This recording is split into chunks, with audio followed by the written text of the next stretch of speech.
Ating simula ng umaga ng mga balitang dapat nating malaman sa 774 Balita Ngayon. 774 Balita Ngayon. 30 minutong pag-uulat ng mga impormasyon at mga pangyayari sa loob at labas ng bansa. 774 Balita Ngayon. Kasama ang buong pwersa ng 774 News Team. 774 Balita Ngayon. Sa himpilang pinagkakatiwalaan sa balita at serbisyo publiko. DWWW 774, your ultimate news and music radio. At ngayon, narito ang inyong mga tagapagbalita. 774 Balita Ngayon. 774 Balita Ngayon.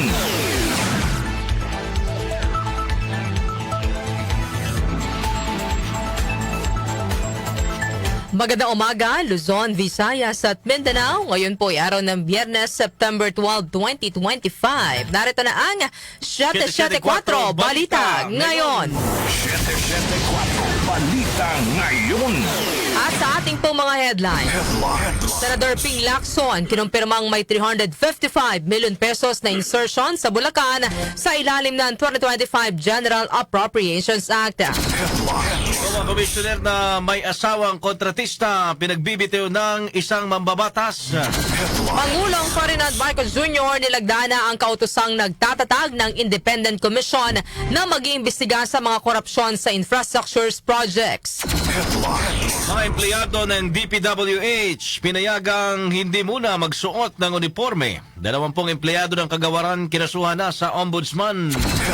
Congressman Terry Redon pumalag sa pag-post ni Senador Jinggoy Estrada ng yearbook photo niya kasama si dating DPWH Assistant District Engineer Bryce Hernandez. Pangulong Ferdinand Marcos Jr. hihintay pa ang proseso ng Judicial and Bar Council bago pumili ng bagong ombudsman.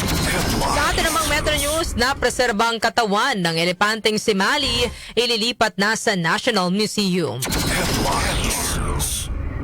Sa atin namang Science and Technology News, sa pagkain ng matatamis may kaugnayan sa global warming. Batay po sa isang bagong pag-aaral. Sa atin namang Lifestyle News, PhilPost inilunsad ang Centennial Stamps bilang paggunita sa 100th founding anniversary ng University of Pangasinan.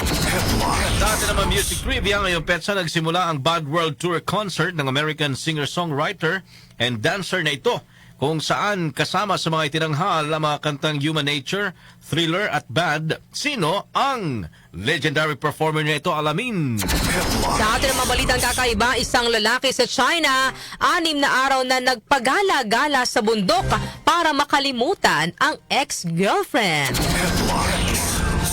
Ang ating pong oras, 6:35 ng umaga. Kami po ang inyong tagapagbalita, Darlene Olanyo. At ako naman si Albert Antivo. Narito naman ang detalye ng mga balita. 774 Balita Ngayon. Kinumpirma ni Senate President Pro Tempore Panfilo Lacson na mayroon ngang budget insertion na 355 million pesos para sa lalawigan ng Bulacan ngayong taon. Kung matatandaan sa naging pagdinig ng Kamara ay itinuro ni dating Bulacan Assistant District Engineer Bryce Hernandez si Senador Jinggoy Estrada na di umano'y naglabas ng 355 million pesos na pondo para sa flood control project sa lalawigan at dito ay may 30% na komisyon ang senador.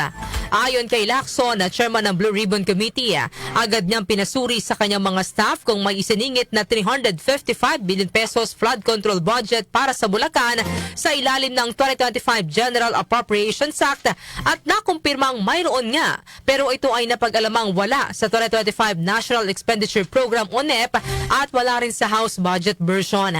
Maliwanag anya na sa budget version ng Senado o sa BICAM isiningit ang naturang pondo. Gayunman, hindi naman makikita dito kung sinong kongresista o senador ang proponent ng insertions, kaya sa huli ay posibleng wala ring mapanagot na mambabatas dito. Meron talaga insertion na wala sa House version pero lumabas ito do sa after BICAM. So maliwanag na either sa Senate version or sa BICAM yon na insert. Now, we would like to find out, kasi kung walang record yon, paano matutukoy kung sino yung legislator, congressman man o senador na nag-insert o nag-amend? Walang record eh. Ang record lang dito is a piece of paper, whether toilet paper or yellow pad or yung stationery, minsan doon lang sinusulat. Ang may hawak nito, yung chairperson ng Finance Committee or yung Appropriations Committee chairman. Bunsod ng umiiral na interparliamentary courtesy, kakausapin muna ni Lacson kung posibleng mapatawag si dating Senador Grace Poe na chairman noon ng Committee on Finance para malaman kung sinong proponent o mambabatas ang nagpasok ng 355 million budget sa BICAM. 774 Balita Ngayon. Samantala, iginiit ni ACT Teachers Party List Representative Antonio Tinio na dapat magbitiw sa pwesto si Commission on Audit o COA Commissioner Mario Lipana. Alang-alang naman sa integridad at kredibilidad ng komisyon. Sinabi ito ni Tinio makaraang makumpirma sa budget hearing ng House Appropriations Committee na nakakuha ng siyam na flood control projects at Farm to Market Road ang misis ni Lipana na si Marilu Laurio Lipana na siyang presidente at general manager ng Olympus Mining and Builders Group Philippines Corporation. Di ni Tinio ang sitwasyon ni Lipana ay paglabag sa konstitusyon. Ayon kay Tinio, ang milyones na halaga ng kontrata at proyektong nakuha ng kanyang misis sa gobyerno ay malinaw na nagpapakita ng conflict of interest sa panig ng lipanan. Meron po tayong commissioner na may malinaw na financial interest sa mga kontrata ng flood control na pinagbabawal ng konstitusyon. Kaya alang-alang po sa kredibilidad ng COA, Mr. Chair, ano po bang dapat gawin? Hindi ba dapat mag-resign na ang commissioner? Pahayag ni ACT Teachers Party List Representative Antonio Tinio. Samantala, House Speaker Martin Romualdez walang kinalaman sa mga infrastructure projects at sa panloob na issue ng National Unity Party. Yan naman po ang balita ni Grace Mariano. Hindi nakikialam si House Speaker Ferdinand Martin Romualdez sa mga proyektong pang-imprastruktura at hindi rin nanghihimasok sa usaping panloob ng mga partido. Tugon ito ni dating Congressman Robert Ace Barbers, tagapagsalita ni Romualdez sa mga aligasyon ni Cavite Representative Francis Kiko Barsaga Jr. na binaha ang kanilang distrito sa Cavite nang maging caretaker si Romualdez matapos pumanaw ang ama nitong si dating Congressman Elpidio Barsaga. Binanggit din ni Congressman Kiko na umalis siya sa National Unity Party dahil pinagbintangan siyang nangangalap ng pirma para mapatalsik si Romualdez bilang House Speaker. Di ni Barbers, nang maging caretaker si Romualdez ng distrito ay administratibo lamang ang ginampanan nitong papel na walang kinalaman sa pagpapatupad o pagpupondo sa mga infrastructure projects. Hindi po nakikialam ang ating speaker sa usapin ng partido, no, dito sa ating mga miyembro sa mababang kapulungan.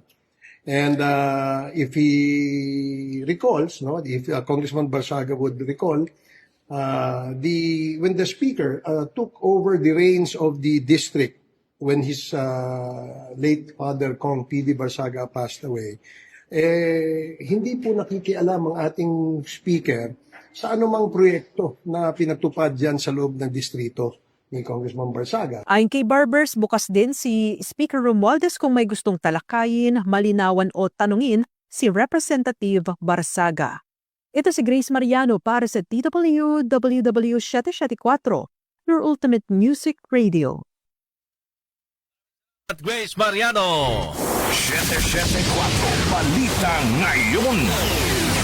Formal nang nilagdaan ni Pangulong Ferdinand Marcos Jr. ang Executive Order No. 94 na lumilikha sa Independent Commission for Infrastructure o ICI, isang ad hoc fact-finding body na tututok sa mga alegasyon ng irregularidad, misuse of funds at posibleng korupsyon sa mga proyekto ng pamahalaan, partikular sa flood control at iba pang infrastruktura.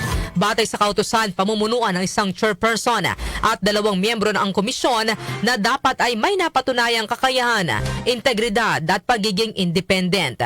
May kapangyarihan itong mag-imbestiga, mangalap ng ebidensya, magrekomenda ng preventive suspension at magsumite ng mga ulat at rekomendasyon sa kaukulang ahensya para sa mabilis na pagsasampa ng kaso. Kasama rin sa mandato ng ICI ang pagrepaso sa mga proyektong may anomalya, pag-freeze ng assets na may kaugnayan sa korupsyon at pakikipagtulungan sa mga eksperto at resource persons upang tiyaking transparent at accountable ang proseso.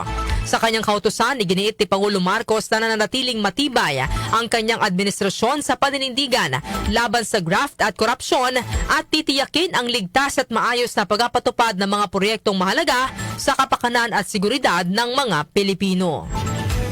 Samantala, Pangulong Ferdinand Marcos Jr. umaasa pa ring matutuldukan ng korupsyon sa ilalim ng kanyang pamumuno.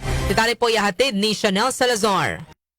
Naniniwala si Pangulong Ferdinand Marcos Jr. na may pag-asa pa ring sugpuin ang malalim na korupsyon sa bansa sa kabila ng pagkadismaya ng taong bayan sa matagal ng katiwalian sa gobyerno. Ayon sa Pangulo, hindi siya nawawala ng pag-asa na kayang baguhin ang bulok na kalakaran basta't may malinaw na aksyon at matibay na paninindigan. Tungkulin anya ng pamahalaan at tugunan ng araw-araw na hinaing ng mga Pilipinong apektado ng katiwalian. Aminado naman ng Pangulo na malalim na ang ugat ng problema, ngunit tiniyak niyang handa siyang magsagawa ng mahihirap na desisyon para maipatupad ang tunay na reforma. Inihalin tulad niya ito sa kasabihang hindi ka makakagawa ng omelette kung hindi mo babasagin ang itlog na nagpapahiwatig ng sakripisyong kaakibat ng pagbabago. Ako si Chanel Salazar ng DWWW 774, your ultimate music radio. Kami salamat, Chanel Salazar. 774 Balita Ngayon. Pansamantala munang hindi pinagsusuot ng uniforme ang mga empleyado ng Department of Public Works and Highways o DPWH. Sa inilabas na kautusan ni DPWH Secretary Vince Dizon, nakasaad na layo nito na protektahan ang mga empleyado ng DPWH laban sa pambubuli at harassment kaugnay ng investigasyon sa mga irregularidad sa flood control projects. Sinabi ni Dizon na pansamantalang pinapayagan ang hindi pagsusuot ng opisyal na uniforme para sa seguridad ng mga kawani. Pakiusap ni Dizon sa publiko, huwag idamay ang karamihan sa mga tauhan ng DPWH, lalo na at ginagawa naman nila ng maayos ang kanilang trabaho. Samantala, naghain naman si Dizon sa Ombudsman ng reklamong katiwalian laban sa 20 opisyal at tauhan ng Bulacan 1st District Engineering Office. Kabilang sa kinasuhan ay sina District Engineer Henry Alcantara, Assistant District Engineer Bryce Erickson Hernandez at Construction Section Chief JP Mendoza. Bukod sa kanila, isinarama rin sa reklamo ang 4 na pribadong kontratista. 774 Balita Ngayon. Pumalag si House Infrastructure Committee Co-Chairperson Representative Terry Ridon sa inilabas na picture ni Senador Jinggoy Estrada kung saan makikita ang kabatch niya noon si dating DPWH Assistant District Engineer Bryce Hernandez. Ang yearbook photo na ipinost sa social media ni Estrada ay may kalakip na caption na safe pa kaya tayo sa kanila? Sa social media ipinost din ni Ridon ang katagang sexy, 12 years old lang ako dyan bilang tugon sa ibinahaging larawan ni Estrada. Matatanda ang sexy ang umano'y ginamit na alias ni Janet Lim Napoles kay Estrada sa controversial na PDAF o pork barrel scam. Paglilinaw naman ni Ridon, hindi niya naging kaklase si Hernandez, kundi naging batchmate lamang sila sa isang eskwelahan sa Quezon City. Pinuna rin ni Ridon ang pagsasapubliko ni Estrada sa address ng bahay ng kanyang lola. Samantala, batas na magapatigil sa terror grooming suportado ng NTF-ELCAC. Narito naman ang report ni Angel Garcia. Nagpahayag ng buong suporta ang National Task Force to End Local Communist Armed Conflict sa panukalang batas sa Senado na naglalayong ipatigil ang tinatawag na terror grooming at pag-recruit ng mga estudyante sa mga grupong komunista. Sa pahayag ni NTF-ELCAC Executive Director Undersecretary Ernesto Torres Jr., sinabi niya ang Senate Bill 1366 o Terror Grooming and Radicalization Prevention Act ay makakatulong para maprotektahan ang mga Pilipino laban sa mga bitag ng radikalisasyon, bigyang lakas ang mga komunidad na labanan ng manipulasyon at mailigtas ang buhay sa pagitan ng pagpigil sa pagre-recruit ng mga terorista. Ani Torres, pangunahing target pa rin ng mga rebelde ang mga kabataang Pilipino, katutubong pamayanan, mga magsasaka at pamilyang nasa laylayan ng lipunan na kanilang sinasamantala gamit ang kahirapan, galit at kawalan ng hustisya. Iginit pa ni Torres ang nasabing panukala ay magsasara ng pintuan laban sa terrorist recruiters. Angel Garcia ng DWWW 774, your ultimate music radio. Maraming salamat, Angel Garcia. 774 Balita Ngayon. 6:47 po ng umaga ang ating oras. Wala pa rin napipili si Pangulong Ferdinand Marcos Jr. na papalit kay dating Ombudsman Samuel Martires na nagretiro kamakailan. Ayon sa Pangulo, kasalukuyang gumugulong ang proseso para sa pagpili ng susunod na Ombudsman. Kabilang na rito ang serye ng mga interview sa mga aplikante. Sinabi ng Pangulo na hahayaan muna niyang makumpleto ang lahat ng hakbang, kabilang ang pag-uusap sa Judicial and Bar Council o JBC na siyang nangangasiwa sa proseso. Paliwanag ng Pangulo mula sa rekomendasyon ng JBC ay doon niya ibabatay ang magiging desisyon kung sino ang itatalaga sa posisyon. 774 Balita Ngayon. Ang ating po oras, 6:47 ng umaga. Kami pa rin po ang inyong tagapagbalita, Darlene Olanyo. At ako naman si Albert Antibo. 774 Balita Ngayon. Metro News. Sa atin namang Metro News, ipinag-utos ni Manila Mayor Isko Moreno ang paglipat sa Elepanteng Simali sa National Museum.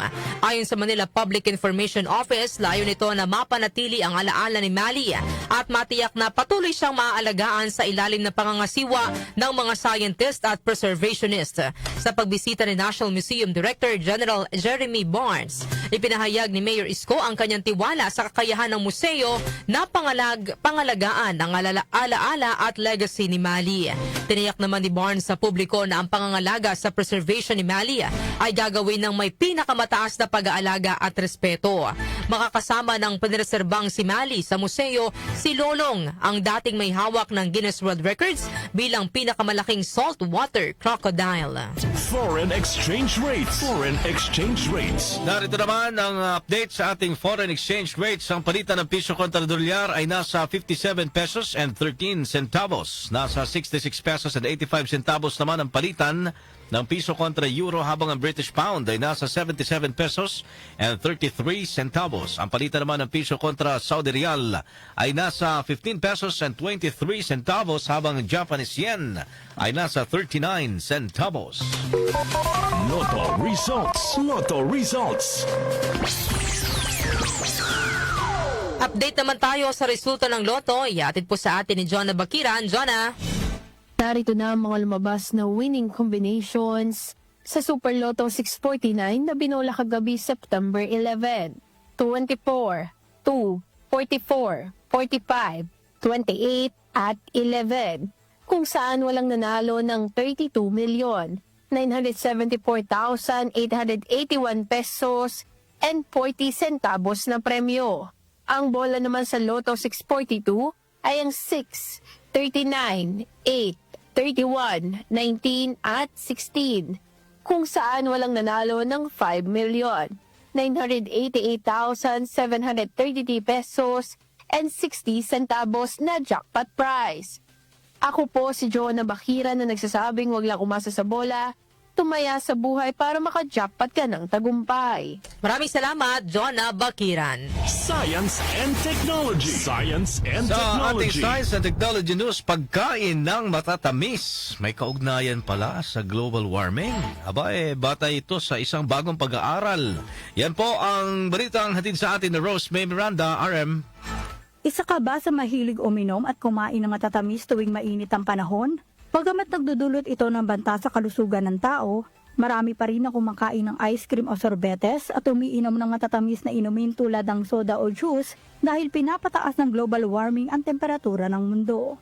Ang sugar ay isang pangunahing nag-aambag sa mga malubhang problema sa kalusugan tulad ng labis na katabaan o obesity, diabetes at sakit sa puso, ngunit tumataas pa rin ang kumukonsumo ng sweet additive nitong mga nakaraang dekada. Ano nga ba ang dahilan? Batay sa isang bagong pag-aaral na nakalimbag sa journal Nature Climate Change, ang mainit na panahon ay maaaring maging isang salik na humihikayat sa mga tao na uminom ng mga sugary drink tulad ng soft drinks o kumain ng ice cream. Sinabi ni Duo Cha ng University of Southampton, co-author ng pag-aaral, na talagang nakakaapekto sa ating food lifestyle ang ating kapaligiran at kabilang narito ang pagbabago ng klima na maaaring magkaroon ng masamang impluwensya sa ating kalusugan.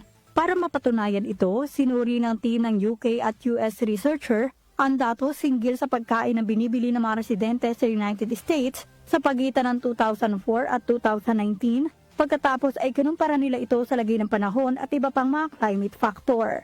Sa bawat extra degree of Celsius sa loob ng 12 hanggang 30 degrees Celsius, ang mga individual ay kumonsumo ng 0.70 grams ng karagdagang asukal sa isang araw at ang mga taong nasa lower income or less educated ang kadalasang apektado nito. Sa ilalim ng mga worst-case climate scenario, inihayag ng lead study author na si Pan He ng Cardiff University na maaaring kumukonsumo pa ang mga nasa disadvantaged group ng hanggang 5 karagdagang gramo ng asukal bawat araw. Ayon sa World Health Organization, ang unhealthy diet ay isa sa 4 na pangunahing kadahilanan ng panganib para sa masakit na responsable para sa mahigit 70% ng lahat ng naitalang pagkamatay sa buong mundo. Pangalagaan ng iyong kalusugan para sakit ay maiwasan. Ako si Rosemary Miranda ng DWWW 774, Ultimate Music Radio. Ganun pala yon RM. Paano naman yung matamis na pagmamahalan? Iyo. You know. Ibang warming pala Okay, mga kasalamat RM sa iyong Science and Technology News. Lifestyle News. Lifestyle News. Sa atin namang lifestyle news, sa PhilPost, inilunsad ang Centennial Stamps bilang paggunita sa 100 founding anniversary ng University of Pangasinan. Detalye po ihatid ni Mika Fajardo. Mika? Inilabas ng Philippine Postal Corporation ng PhilPost ang isang espesyal na set ng commemorative stamps upang markahan ang ika-100 anibersaryo ng pagkakatatag ng FINMA University of Pangasinan. Tampok sa 4-stamp collection ng illustration ng building ng universidad, official seal at ang logo ng ika-100 anibersaryo nito.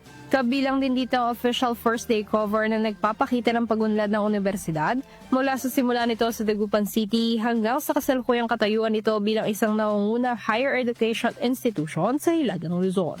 Nakaprint gamit ang offset lithography na may eleganteng gold foil stamping, ang mga selyo ay maaari na mabili sa mga piling post office sa buong bansa. Ako po si Mika Fajardo ng DWWW 774, your ultimate music radio. Maraming salamat, Mika Fajardo. Music Trivia. Music Trivia. Sa atin naman Music Trivia, ngayong petsa po nagsimula ang Bad World Tour Concert ng American singer-songwriter and dancer na ito kung saan kasama sa mga itinanghal ang mga kantang Human Nature, Thriller at Bad. Sino ang legendary performer nito? Alam niyo na ito yan po, alamin natin ang detalye ng Music Trivia ni Kenny Acosta. Blessed Friday morning, narito na ang hatid ko sa inyong Music Trivia. Ngayong petsa na ito, September 12 taong 1987, sinimula ni King of Pop Michael Jackson ang kanyang kauna-unahang solo concert tour na tinawag na Bad.